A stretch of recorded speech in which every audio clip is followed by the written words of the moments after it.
And welcome to That Business Show 2.0. I'm your host, Jamie Maloney, where business becomes show business. Today, my guest is Terry Ogburn. He's the business developer with Ogburn Business Solutions, and he is a renowned business owner. Been in business since 1979 when he invested his last $118 in an air conditioning business, and I'll let him share that story with us. But Terry, you're welcome here today. Well, thank you, Jamie, for allowing me to be on your show. I know it's a great honor to be here. Thank you. Absolutely. So before we talk about, some business solutions, I know you specialize in consulting and helping business owners. Tell us the story, in your business, 1979, your first business experience. Okay, good. Be glad to. Fired out of the car business, successful car sales person, ranking number 1, number 2 in the GM line for a couple of years, and then was fired. And when you're in the car business, you have a demo, and back in those days, you had a demo, and you really didn't have any bills to pay. And so I was living in an apartment complex that was being sold off as condos, and there were 264 condos in this condo or apartment complex, and they had a broken furnace duct, Jamie. And so I had a little bit of air conditioning experience. My dad always taught us, get a trade and you can do anything you want. So I had air conditioning under my belt. So I would point out to the new owner, hey, look, you got a broken duct in your furnace room. I can fix that for $15. And so I paid up my rent, all my bills for, figuring this would only take about a month to get going. And so it left me with $118.42. Went out, got a license, started putting all this stuff together, and figured there's 264 condos. That would be a quick almost $4,000, and I could sit by the pool until I decided what I was going to do. And then the next thing you know, ambition took off, and these people, then I was fueled by my fire was fueled by Jim Foxworthy, who had been transferred down from Atlanta to head up the IBM regional president's position for IBM, and he became my first mentor, which a lot of us know Jeff Foxworthy, obviously his son. But anyway, so that's how it all got started, and then the next thing you know, I got up enough money to buy a truck, and then the next thing you know, I started advertising, and then I started doing things, and I started my job. I really just created a job. I just was a technician, and all I did was create a job for me to work on air conditioners. And so that went along for a couple of years, and then some good things happened. The next thing you know, I get some more mentors, other things started happening. And then by 1983, I was nominated for Small Businessman of the Year, largely because I did everything wrong in the beginning. Everything that I teach today, I would be teaching you totally different than the way that I started. Is that because of technology has changed, or why the differences in how you grew up or were as a young business owner versus today? Well, I think even business owners today, the majority of them have only took their craft, whether they're a good salesperson or they're a good carpenter or whatever, and they start a business because they get tired of the other owner or the person they work for saying, I can do this job just as well as they can, and he's making all the money and I'm making that money for him, so I'm just going to go in business myself. And what we learn from that is that we're just really technicians that are stepping out of one company and we're creating a job for us to go to every day. We don't understand business. We don't understand performance. We don't understand budgets. We don't understand forecasting. We don't understand P&Ls. We don't understand any of that stuff. That's all new to us. 80% of the businesses that start in today's marketplace, 80% of them will be out of business in 5 years or less. However, what I've learned is that if you build your business from the top down, if you build your business by putting in all the job descriptions, putting in all that stuff, you build it from the top down, you have a better than a 90% success ratio. Now, when you And I say thought, well, building wow. it from the top down, I mean, a lot of people kind of fall into business sometimes. Like you said, they know how to do something, they start doing it, and then people start paying them to do it, and next thing you know, they're a de facto business owner, you know. But is it that second time around that you started to understand how to build a business? Is that kind of how you kind of transgressed from the air conditioning business? No, actually, it started in the air conditioning business, Jamie. I got a hold of some good, different networking groups and got involved in them, and then met some pretty cool people. I belonged to a group. It's not around anymore, but it's Executives Limited, and the only people that were in this networking group were the business owners. And so they would take different people like me and different others and put them under their wing, and they would help them understand that just because you know how to work on an air conditioner doesn't make you an air conditioning contractor. That is, just because you understand how to build houses doesn't make you a general contractor. So you hear this oftentimes where people say, well, I built my business from the ground up. Yeah, but you don't hear about the 80% of the people who said that they ran through their life savings, they ran through their monies, they did all this, and ran their business into the ground. So what you learn, or what I learned, I should say, in going up, is that no matter what we do, when we build from the top down, when we look at our whole business platform and look at it from the top view, we get a whole different version of process. So we look and say, okay, well, I do need an accounts payable person. I do need accounts receivable. I need all these people to run my business. Now, when you're a small business, you say, oh, well, I'm going to do it all. Well, still, there's tasks and job descriptions that should be written for each person in your organization, even though you are the only person in it. So even before you get to the point of being able to hire somebody that has that specific job title, begin to define the different roles that are in your business. Is that a good tip? That's a great tip, because when all businesses have different things, so somebody's got to be sales, just like with me. There's 15 different things that have to transpire on a weekly, monthly, quarterly basis to make sure that my business runs the way it does. But I'm all 15 of those people except for my 2 virtual assistants.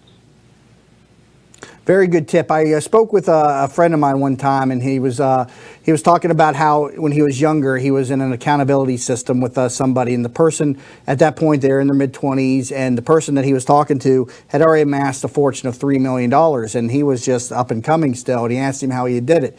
And he said what he did is he, made a list of every job, every description that needed to be done to make his business work. And then he circled the 10 things at the time that he needed to be involved in, and then he delegated the rest of it. And then he set a goal for himself after each year that he would fire himself from one of those other 10 positions until he got to the point where he didn't have to do, those jobs anymore. So I think I'm kind of taking that same lesson that, I got from that discussion from you. So begin to plan ahead. What are the different jobs that you need to have in your business? Begin to write out those descriptions.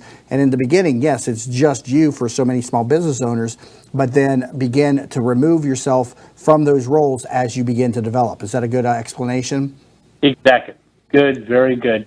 And we also want to make sure that we, another good tip for your listeners would be you always build a business with the intention of selling it.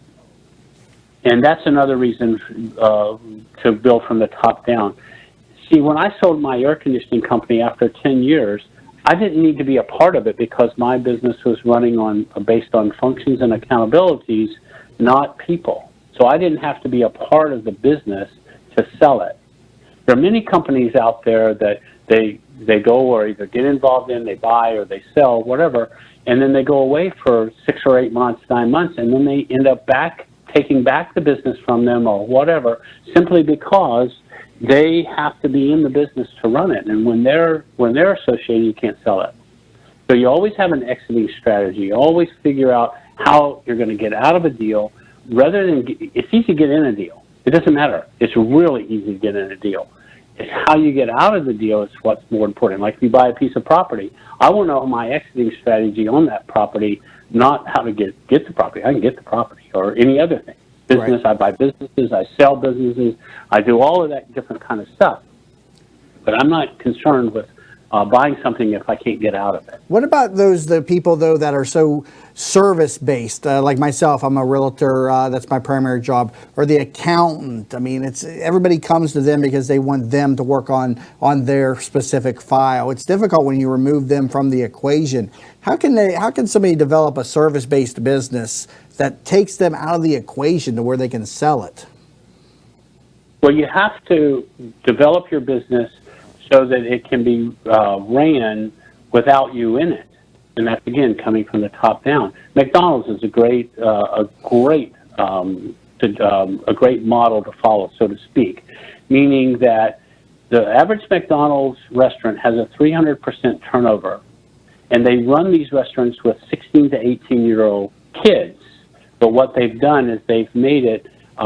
They put systems and processes in place that basically an average 8th grader with an 8th to 10th grade education can run a McDonald's. So it's making it taking your business and figuring out how to put checklists in place, how to put things in place, so you manage around functions and accountability, not people. There's a new movement out there. It's been going on for 10 or 12 years now, maybe a little longer.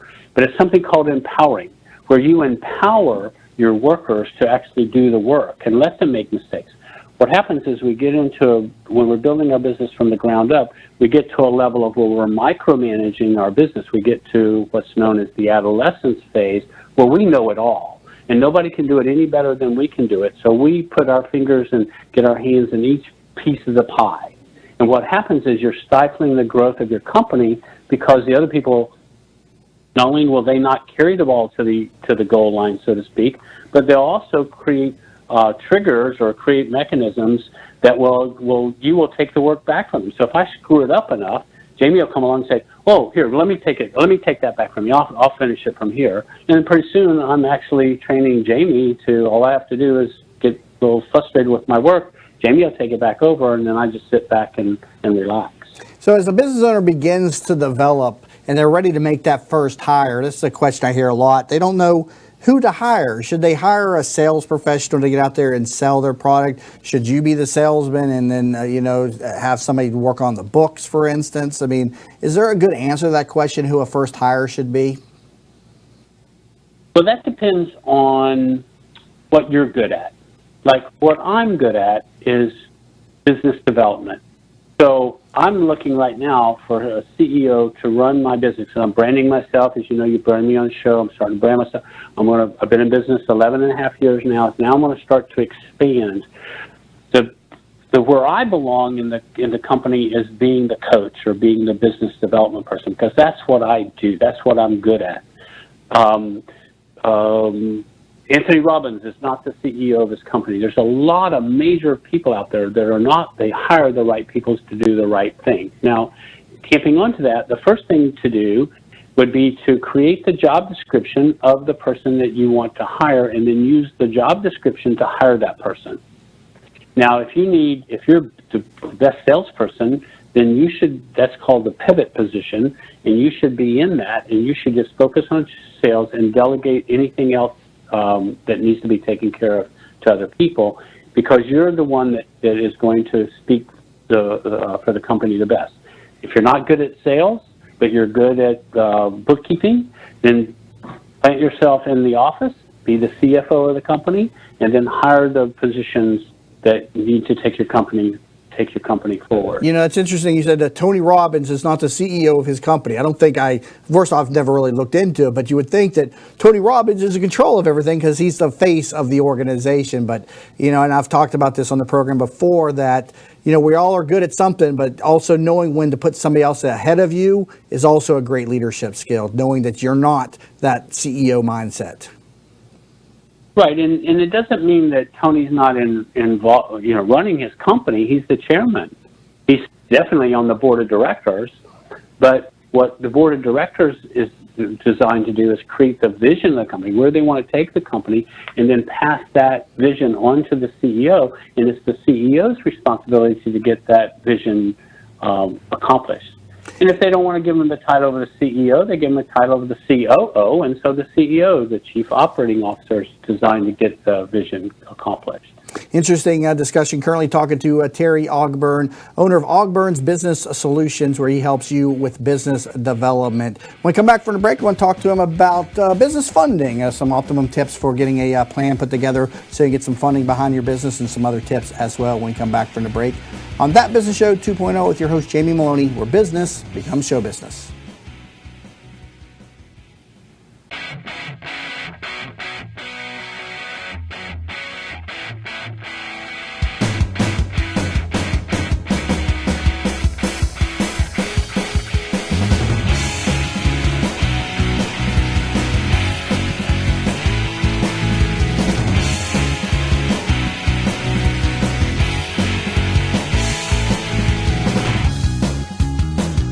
And we're back to That Business Show 2.0 with your host, Jamie Maloney, where business becomes show business. My guest today, Terry Ogburn of Ogburn's Business Solutions. Learn more at ogburnsbusinesssolutions.com. He's a specialist in business development. So if you're having some struggles in business, definitely reach out to him. He's even got a special offer for our listeners and our viewers out there. Terry, go ahead and talk to our audience, please.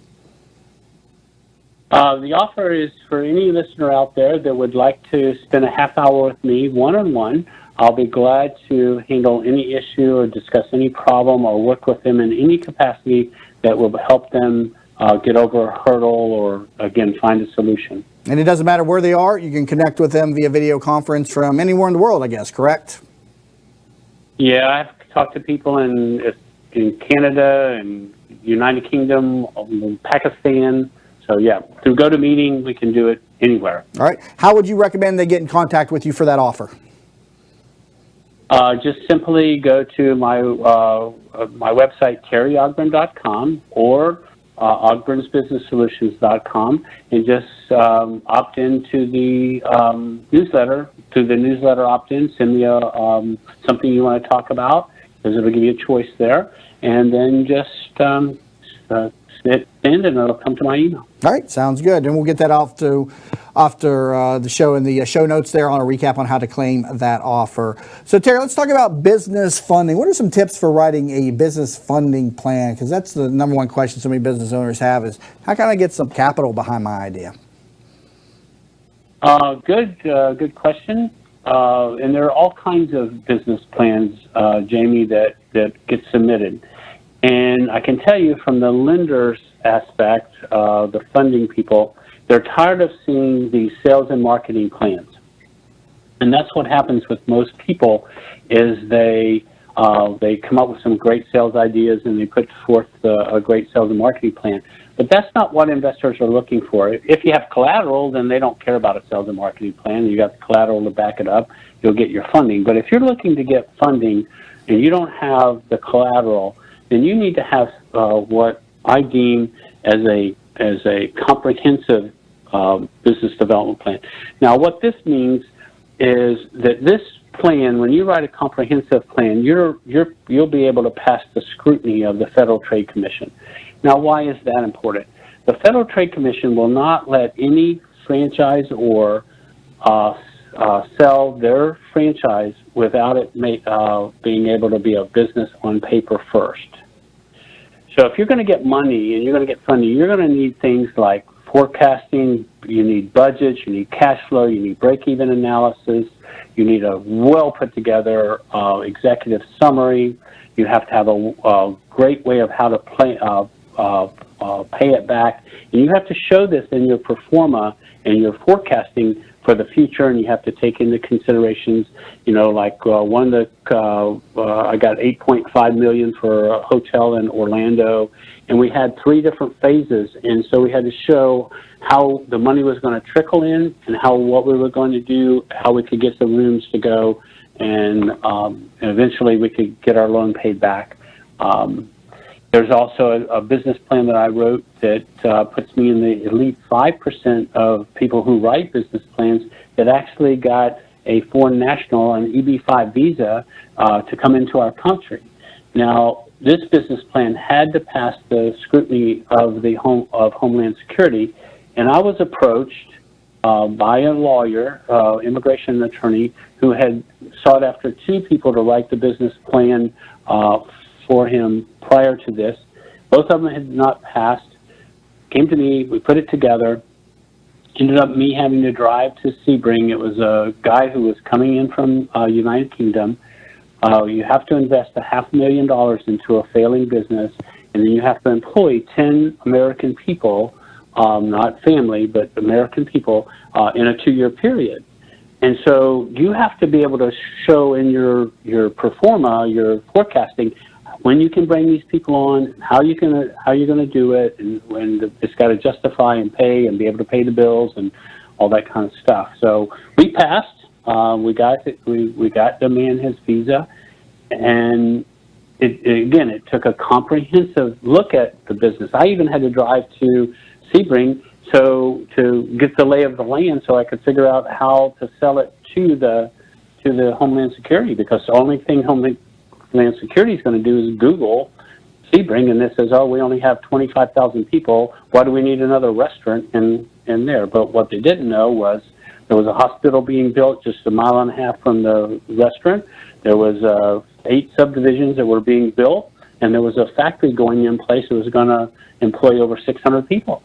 So I think an important point here is, when you're looking for funding, don't just try to go it alone. Involve a professional that understands, how to write these types of plans. And you sound like you've done some homework on that stuff. Well, I was sought after because of my systems and the different things that I put in place. I've been using this system that I share with people since 1985, Jamie. And one of the first companies that EXA, you've probably seen on my sheet, EXA International wooed me to Miami, and we sought after $5 million. We had to write our business plan that would pass the scrutiny of the Federal Trade Commission because it was a franchise. We were the franchisor. So there was a lot of learning that I was able to learn to understand how to get a franchise funded. In franchising, if you have a business model that has a failure rate of more than 2%, that franchise will not exist.